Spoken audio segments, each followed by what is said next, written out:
ఈ ఆస్తి కోల్పోవుటకు సంతోషముగా ఒప్పుకుంటిరి.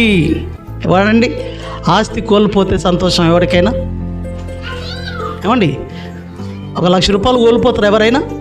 1,00,000 నష్టపరుచుకుంటారు ఎవరైనా?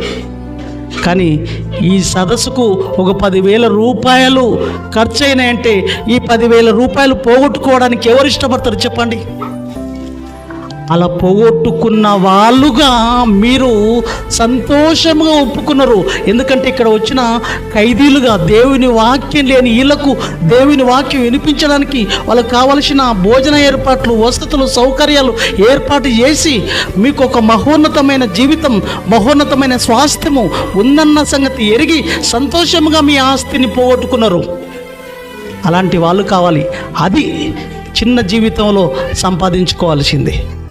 ఏదో ఎక్కడిని వెళ్ళిపోయి ఏదో సంపాదించుకుంటుంటావేంటి? అసలు ఎప్పుడు ఆగిపోతుందో నీ ఊపిరి, ఎక్కడ ఆగిపోతావో నువ్వు తెలియదు, ఎక్కడ మాయమైపోతావో తెలియవు. మాయమైపోవడం అంటే కనబడకుండా పోవడం, కనబడకుండా పోవడం అండి.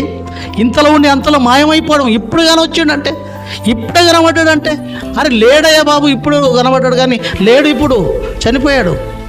అరే గాఢ చూశాను నేనంటే లేడు, ఇప్పుడు చనిపోయాడు, హాస్పిటల్లో పడ్డాడు. లేడు, యాక్సిడెంట్లో పోతుంటే ఒక కారు కొట్టేసింది. అరే ఇప్పుడు నడిచి నా ముందర పోయాడు, ఇప్పుడు ఇంతకుముందే కారు కొట్టేసింది అతన్ని. మాయం, జీవితం మాయం. అవునన్నది అది అవసరం లేదు.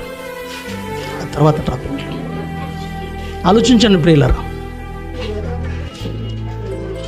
ఎంత భయంకరమైన పరిస్థితి. అందుకోసం మనం కాదండి.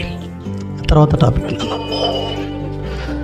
ఇంకా చూడండి, 35వ వచనంలో 34లో ఒప్పుకుంటురి కాబట్టి మీ ధైర్యము విడిచిపెట్టకుడి. ఇలానే ఉండాలి, మీరు ఇలానే ఆలోచించాలి. కాబట్టి మీ ధైర్యమును విడిచిపెట్టకుడి, దానికి ప్రతిఫలముగా. చూశారా, ఇంత కష్టపడ్డారు, చూశారు, ఇంత కష్టపడి వీళ్ళకు వాక్యం వినిపించడానికి మీ ఆస్తిని, మీ యొక్క సంతోషాన్ని, మీ కష్టాన్ని, మీ త్యాగాన్ని, మీ ఆనందాన్ని పోగొట్టుకునడానికి సంతోషంగా ఒప్పుకున్నారు. చూశారు, దానికి ప్రతిఫలముగా గొప్ప బహుమానము అంటున్న మాట ఎవరో తెలుసా? ఒక మనిషి, మామూలు మనిషి మాట్లాడుతున్న మాట కాదు.